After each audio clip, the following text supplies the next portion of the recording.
Hi fitness business owners, today we're going to talk about why you haven't heard about the employee retention credit, or if you have heard about it, why it's limited and there seems to not be a lot of information out there. We're going to dive right into the points, but before we do, be aware that we are helping you calculate the credit for free at no cost to you. You can go to our website, thefitnesscpa.com, and get that credit calculation by giving us a few bits of information.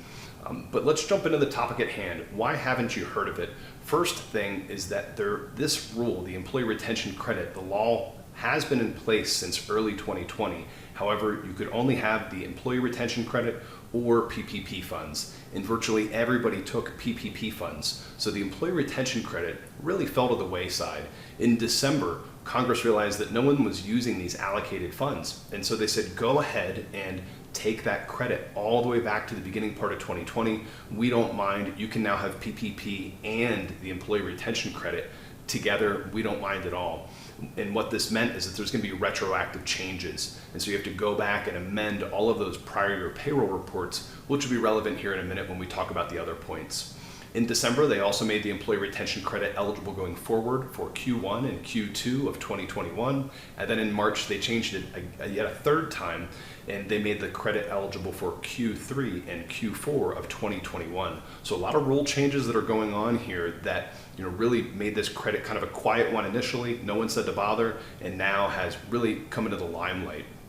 The second reason that we look at for the employee retention credit not being something that you may have heard of, or maybe your accountant is not talking about, maybe your CPA hasn't messaged you about it, is the calculation is very complex. There's a lot of work that goes into the calculation, and quite frankly, a lot of people are staying away from it due to the complexity that's involved, because they don't want to have numbers that ultimately may get their client audited because they're not sure how to do it or how to do it properly, or maximize the credit and get the most amount back as possible. And that credit calculation, we do go over a bit in some of our other material, so we'll save those details for those other posts. The third reason that individuals are really not hearing about the employee retention credit is probably fatigue in the public accounting field as a whole. Accountants have had 6 major law changes. There have been literally thousands and thousands of pages of law changes, and it's been what we've called in the profession the never-ending tax season. There's really been tax issues going on since January of 2020, and the profession, honestly is seeing a lot of fatigue, and so accountants aren't able to be their proactive selves and stay on top of things. And so if you haven't heard from your CPA, if they seem a little bit more short with their time than normal, it's likely due to all of the changes that have been happening over the past 14, 16, 18 months.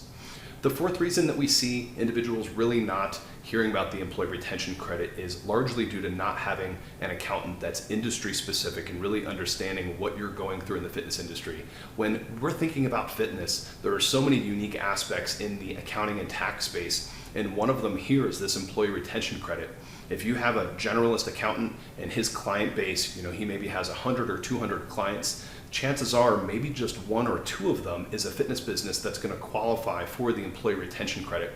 And therefore, when they're looking at their client base, they're thinking, well, it's probably not going to be applicable. And they don't really understand the rules and what's happening, and that you really are eligible.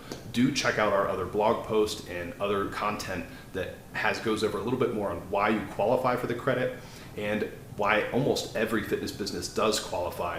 And you can also go to our website, thefitnesscpa.com, and we have a quick calculator there, a little quiz to show you how you will qualify. Type in a little bit of information, and you'll see that most every fitness business does qualify that has at least 1 employee and less than 500 employees. So if you want help, hit up our website and make sure that you get your credit calculation at no cost. And otherwise, really appreciate you, and make sure you're getting thousands back from the government. Good luck and take care.